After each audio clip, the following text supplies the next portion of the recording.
tutorial is going to show you how to turn your video clip black and white. Over here in your project panel, you're going to go to Effects. And we're going to, there's different options, so we're going to look at the Video Effects folder, and we're going to go to Color Correction. Now there's several things we can do here. We're going to go complicated. We're going to use a Lumetri color. We're just going to drag that effect onto the clip you want to make black and white. So that's the clip that I've selected.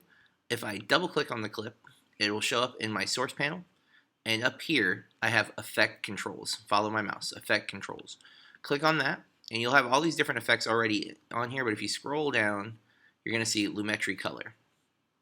And it's pretty basic for what we're doing with it. We're going to start with the basic correction. And I was wrong. Nope, there it is. Saturation. That's what we want right there. Saturation.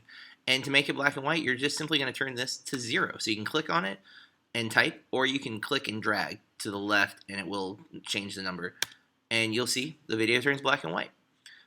That's the gist of it. Now, to simply adjust this, we could, if we wanted not full black and white, we just wanted a faded color look, we could adjust the ratio of saturation, but we're going to go full black and white. So do that and you are set for black and white.